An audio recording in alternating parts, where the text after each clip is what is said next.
आपणकर अटकी पैसा पत्र अटकी जिबा निजर शारीरिक असुस्थता रहिबा विवाह क्षेत्र में विलंब होगा एवं संतान प्राप्ति रे विलंब होगा इत्यादि कालसर्प योगर लक्षण।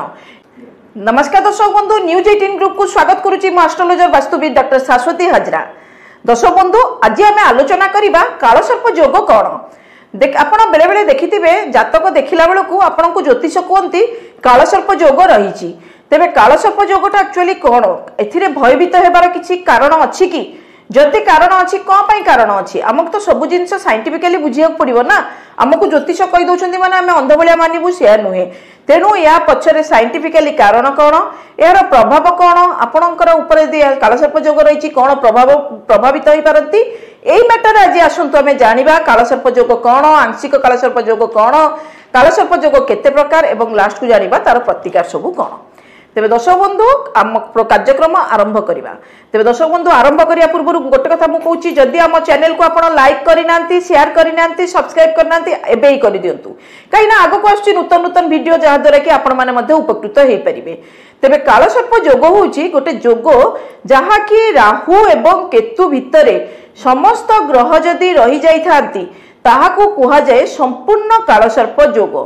कालसर्प योग हेले लक्षण कौन मु कही दूची। कालसर्प योगर लक्षण है आपणकर सबू कार्य करेंगे जमी आपणकर साप गुटी खेल खेली 96 गोटे साप थी से गिलीदेव 23 नंबर को आसीज आपणकर लाइफ रे ठीक सेमिति आपणकर कार्य उठिला बेलू लास्ट मोमेंट रे आपणकर काम रे ब्लॉकेज आसीज। आपणकर अटकी पैसा पत्र अटकी जिबा निजर शारीरिक असुस्थता रहिबा विवाह क्षेत्र में विलंब होगा एवं संतान प्राप्ति रे विलंब होगा इत्यादि कालसर्प योगर लक्षण। एवं कालसर्प योग थिले आपणकर राहु किंबा केतु महादशा यदि चली से पीरियड रे मध्य आपणकर देह खराब होगा, बेसी चिड़चिड़ा लगिबा, अशांति भोग करिबा इत्यादि मध्य लगी थाए। तेबे आंशिक सेटा गला संपूर्ण कालसर्प योग। आंशिक कालसर्प योग कौन कहबा? आंशिक कालसर्प योग होची राहु एवं केतु मध्य जदि आपणकर समस्त ग्रह थाइकी मध्य गोटे ग्रह जे कि आपणकर बृहस्पति हो, चंद्र हो, मंगल हो किंबा शनि हो, ये 4टा ग्रह मध्यरु किए जदि आपणकर अल्प डिग्री डिफरेंस रे थांती तेबे एटा को आमे कहिबा आंशिक कालसर्प योग। आंशिक कालसर्प योग संपूर्ण कालसर्प योग भली एते विपदपूर्ण न हेले मध्य तार प्रभाव किछि मात्रा रे रही थाए। तेबे दर्शक बंधु एबे आसंतु आमे जानिबा कालसर्प योग केते प्रकार। कालसर्प योग होची 12 प्रकार। 12 प्रकार कालसर्प योग भितरे आपणकर देखंतु मु प्रथम रो कहूची प्रथम भागटा यदि राहु हैला, सप्तम भागटा केतु, कहीं ना ठीक राहु और केतु भितर 180 डिग्री डिफरेंस थाए। तेबे सेही अनुसार प्रथम द्वितीय करिकी मु आपनकु कहि दोची।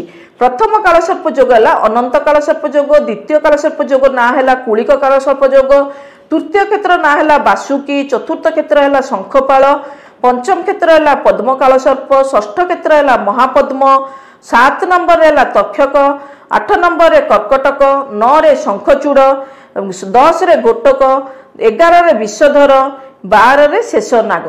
तेबे यही प्रकार आपणकर 12टी प्रकार 12टी राशि अनुसार माने राहु केतुंकर आपणकर संजोग रे 12टी कालसर्प योग बाहला। तेबे कालसर्प योगर प्रतिकार कथा मु एठी आपनकु कहबी। कालसर्प योग थिले प्रत्येक अमावास्या दिन ट्राई करिवे कोनोसी प्रकार नॉनवेज न खाया पई, भात मध्य न खाइले मध्य आउरी भलो। एवं प्रत्येक अमावास्या को आपण टिके मानंतु एवं जदि पारुछंती पिला को 5 वर्ष बयस हेगला परे जदि जातक रे तार कालसर्प योग अछि 5 वर्ष पर पिलार गोटे कालसर्प योग प्रतिकार पूजा जेकोसी शिव मंदिर देखिकी करई दियंतु। एवं कालसर्प योग पूजा शेष में नागनागुणी जो पूजा होता है ताकू मध्य विसर्जन करंतु। ता छड़ा प्रत्येक 3 वर्ष रे 3 वर्ष रे जहार कालसर्प योग रही आंशिक हो बा संपूर्ण हो रुद्राभिषेक गोटे पूजा लेखा करुथिबे। तेबे सेटा आपणकर कालसर्प योगर प्रभाव निश्चिंत भाव में कमई थाए। तेबे दर्शक बंधु जदि आमर वीडियो आपनकु भल लागुची निश्चिंत भाव में याकू लाइक करिवे, शेयर मध्य करिवे, आम चैनल को आज सब्सक्राइब मध्य करिवे। आज पाई तो विदाय दियंतु, पुणी देखा आगामी एक अध्याय रे। रहूची नमस्कार।